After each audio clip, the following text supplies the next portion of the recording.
For me, it took great courage. I felt like when I first encountered the Meisner Technique, it was actually before I met Jim. I got up, in the classroom with my partner, and I was so overwhelmed by my nerves and self-consciousness. I just started to cry, just connecting with my partner. I cried, and it was so hard.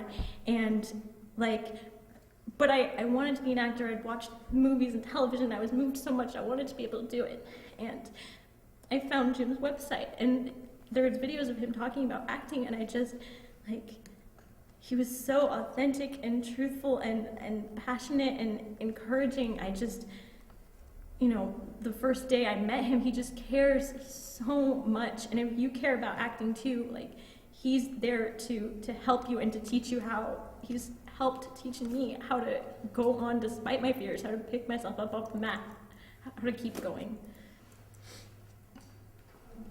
I feel like once I got out of high school, I was just going to school after school, 4 schools, until I finally got here, because I was getting a lot of the teachers, like you said, your mentors, which, either they didn't have that drive or that passion, or they just didn't have anything to really make me want to sit there and stay and listen to them. And I went through a lot of years not really learning a lot, especially with other acting teachers.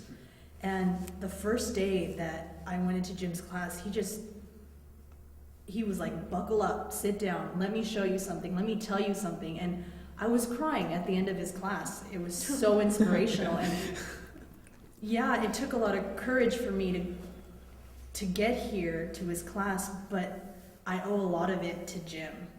A lot of it, because I signed up right away.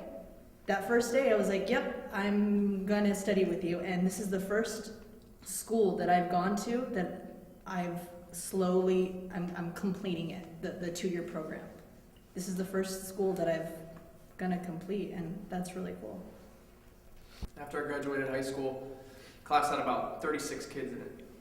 And pretty much every single person in that class was staying in state.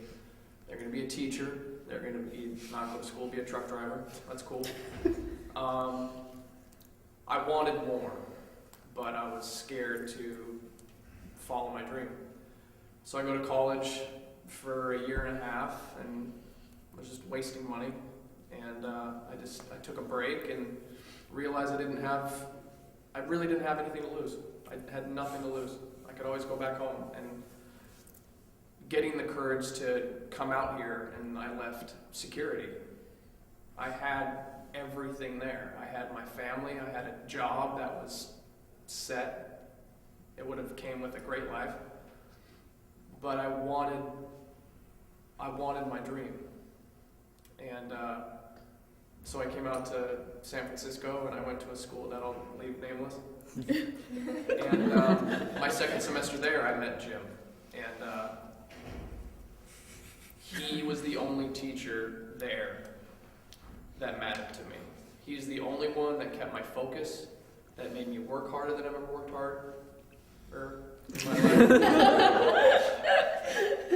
He challenged me, and I wasn't the only person in that class. There was about 20 kids, but each time he looked at me, he talked to me, I knew he gave a shit. He cares. Each individual in that class he cares so much about, and it's not because he's getting paid to do it. He genuinely cares. And from then on, now it's pretty much history. Yeah, going along with what Derek said, I've tried to pinpoint exactly why it is that it's Jim that's captivating me, what makes me want to be here. And it's because when he teaches, I feel like he's teaching to me and me only. I'm the only one that he's talking to.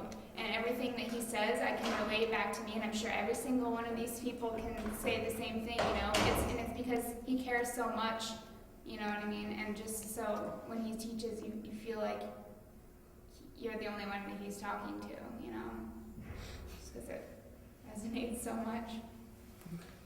Yeah, I guess when I started the class, I'm a little older than everybody else here. I can tell. Because these guys are all early 20s, so I'm 35 in March, So it was kind of a little intimidating, you know, should I be doing this? And I also had when I started the class, my daughter was like 3 weeks old, I think, when I started, so it was, fuck, am I going to be able to do this all? And it was like and it's a 2-year course as well, so it's like, it's not like, but when you come into it, and Jim gives you so much, like, you know, this is what you got to do. So then that all goes out the window. Age and all that, for me, it went out the window. It's like, oh, so what? This is what I'm going to do. This is what I want to do. And it's when I went to school, I wasn't, you know, great at history and all this crap. I wasn't, you know, but sport. I love to do sport. So I was like, oh yeah, sport. I would have done that every day, every hour at school when I was going through school. But no, I feel that in here. This is what I want to do. I love coming here on Mondays and Thursdays and practicing in a class and creating little things in my mind of what I can do and little things like that. So it makes you alive. I feel alive when I'm driving in my car and I think of something. Because I think this is going to stay with us forever. Because he tells us, you know, your different shades and stuff. And you put a little thing. That'll work for this or that'll work for that. It's not saying that's always going to be there forever. So we're about.